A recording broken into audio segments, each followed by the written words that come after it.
ఇందాక నాకు అన్నారు కదా, నేను మామూలుగా ఎప్పుడు నడిచి వచ్చే విధంగా నడుచుకుంటూ వస్తుంటే, నాకు అలా వద్దు ప్లీజ్ దయచేసి మీరు నా క్యారెక్టర్ నడవాలి. నీ క్యారెక్టర్ నడవాలంటే ఎలా నడవాలి తెలియదు, నాకు వచ్చిన నడకే ఇది అని చెప్పి ఇందాక ఇద్దరు అనుకుంటాం. నాకు తెలిసిన నడకే ఇది కాదండి, మీ హీరోలా నడుస్తున్నారు, స్టైలిష్గా నడుస్తున్నారు. నేను స్టైలా, నేను హీరోలా కదా అని అంటే కాదు అంటూ ఆ క్యారెక్టర్ చూస్తుంటే నాకు మీరు చాలా డిఫరెంట్గా కనపడ్డారు. నాకు రెగ్యులర్గా కనపడలేదు. మీకుండే ఆ కింగ్ నాగ్ అని కానీ ఆ గ్లామర్ మన్మధుడు యొక్క స్టైల్లో ఒక చామ్ ఉంటుంది కదా, ఈ సినిమాలో అది కనపడకుండా జీవితంలో నలిగిపోయినటువంటి, మానసికంగా ఫిజికల్గా నలిగిపోయినటువంటి ఒక మనిషి కనపడుతున్నారు. అది మీ క్యారెక్టర్. ఏంటి ఇలాగుంది నలిగిపోయినట్లుగా, బహుశా జైలు నుంచి బయటికి మళ్ళీ ఎప్పుడు వచ్చినప్పుడు మళ్ళీ ఫుల్ గ్లామర్లో కనపడతాడేమో సూటు గిట్టు వేసుకుని అంటే, అప్పుడు కూడా భారంతోటో మానసికంగా ఆ ఒక దీనితోటో ఆ సంఘర్షణతోటో ముఖంలో ఆ హెవీనెస్ తోటో జీవితంలో ఏదో పోగొట్టుకుని ఏదో సాధించాలని ఏదో అనుకోవాలని ఏదో రకంగా అయిపోయినట్లా ఈ పరిస్థితుల్లో అన్న మీమాంసలో నలిగిపోతాం. ఆ నలిగిపోవడం అనేది ఫిజికల్గా and appearance wise performance wise చూపించగలిగాడంటే అది హెడ్స్ ఆఫ్ నాగ్. మీరు అన్నట్లుగా ఇది మీకు డిఫరెంట్, ఇంకో కోణం నుంచి మీకు హొరైజన్ మీకు ఓపెన్ అయ్యింది, ఇంకొక డోర్ ఓపెన్ అయ్యింది. తద్వారా బోల్డ్ అని ఫెంటాస్టిక్ క్యారెక్టర్స్ వస్తాయి. అండ్ మీరు అనుకున్నది ఉంటుంది, మీ లాంజివిటీ ఇంకా పెరుగుతుందని అనుకుంటాను. మీ దోవలో నేను కూడా మీకు సమంగా నేను వచ్చేస్తాను నేను అనుకుంటున్నాను.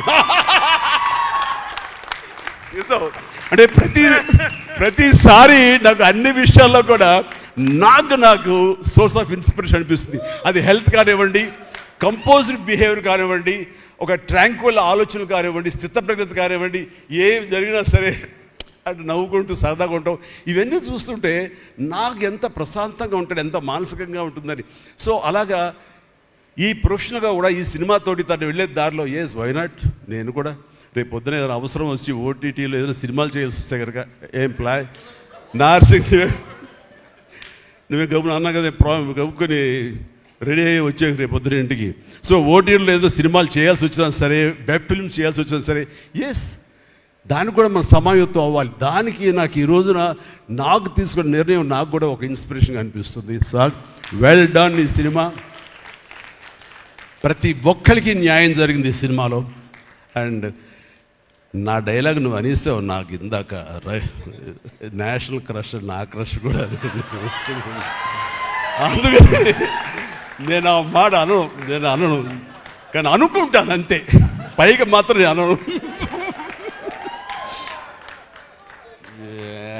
సరే అమ్మా, ఫెంటాస్టిక్ అమ్మా నువ్వు. అండ్ ఇప్పుడు కదా తన ఫస్ట్ సినిమా హీరోయిన్గా వచ్చినప్పుడు ఆ సినిమాకి ఇలాగే నేను గెస్ట్గా వచ్చాను. ఆ రోజు నుంచి తనని అబ్జర్వ్ చేస్తుంటే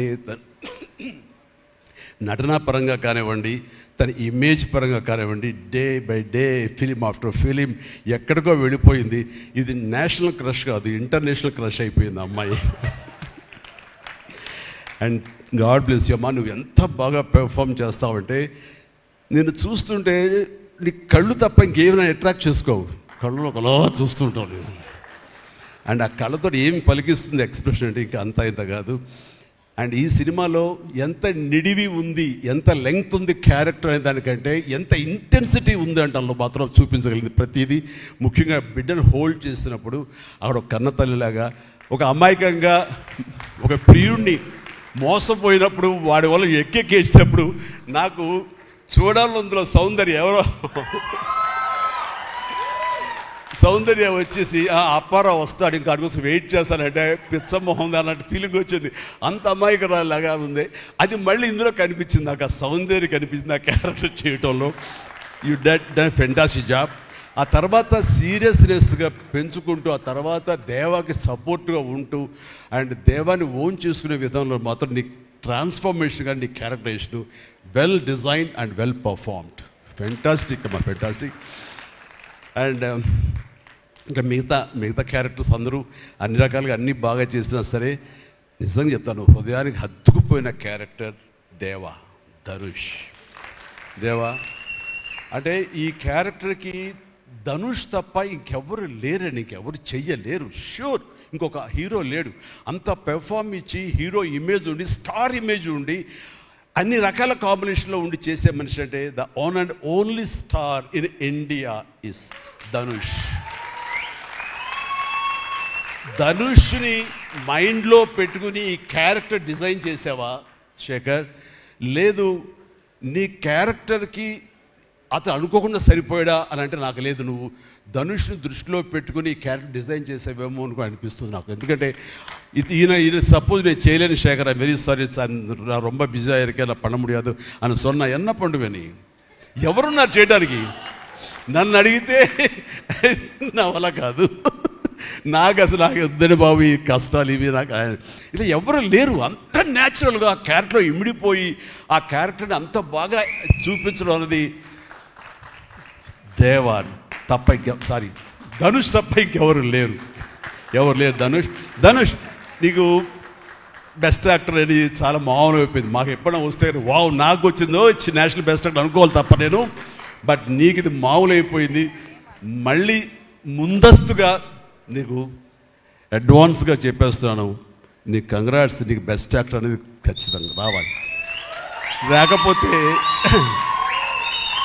నీకు నేషనల్ అవార్డ్స్ అనేదానికి మళ్ళీ అర్థం లేదు. బట్ అది నీకు ఇది మామూలే, కానీ నీకు ఈ సినిమాకి వస్తే కనుక ఇందులో ప్రతి ఒక్కరికి ఇది గర్వకారణం. అది definite you will win. Fantastic. ఇక ప్రొడ్యూసర్స్గా మన సునీల్ ఉన్నాడు. సునీల్, భారత్ వీళ్ళిద్దరికంటే కూడా వాళ్ళ నాన్నగారు నాకు అత్యంతమైనటువంటి గౌరవనీయులు. అంత పెద్ద మనిషి ఆయన, అంత నిక్కార్సైన మనిషి. ఈ సినిమా బిజినెస్లో అంత ఆనెస్ట్తో ఉండే మనుషులు ఎవ్వరు లేరు. నాకు తెలిసి నాగార్జున ఎవరి కాళ్ళకి దండం పెట్టడు, ఒక్క మీ నాన్నగారికి తప్ప. ఆయన నాకు అంతే ఇష్టం, నేను ఆయనకి అలాగే ప్రణామం చేస్తాను.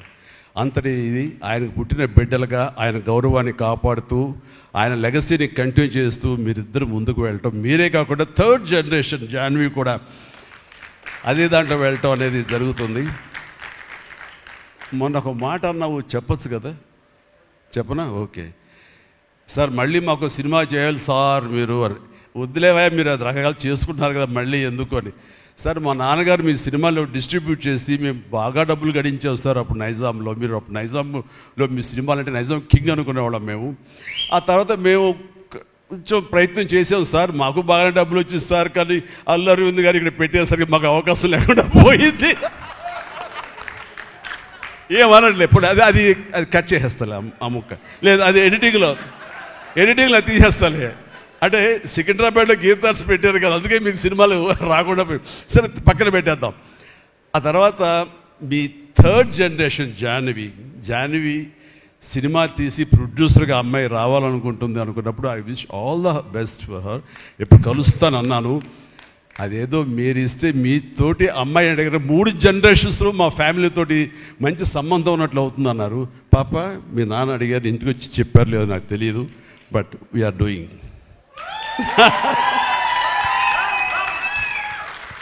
ధనుష్ చేసిన ఛాలెంజింగ్ లాంటి క్యారెక్టర్స్ వద్దమ్మా. ఫన్ ఓరియంటెడ్, మాస్ ఓరియంటెడ్, మనది సరదాగా గ్లామర్ ఇంతే. Okay right. సో ఈ రకంగా 3వ జనరేషన్ కూడా ఎస్ ప్లీజ్ ఈ లెగసీ ఇలాగే కంటిన్యూ అవుతుండాలి, మీ ఫ్యామిలీ బాగుండాలి నాన్నగారు ఆశీస్సులతోటి. అండ్ ఇలాంటి కుబేరా సినిమాలు మరి ఎన్నో సక్సెస్ఫుల్ సినిమాలు చేయాలి. ఇందాక ధనుష్ అన్నట్లుగా మీ మొక్కల ముందు నవ్వు ఉండాలి. ఇప్పుడు నవ్వు కొంచెం ప్లీజ్. Thank you. మీరు నవ్వుతూ ఉంటేనే మా అందరికీ నవ్వు ఉంటుంది, మేము నవ్వుతూ ఉంటాం.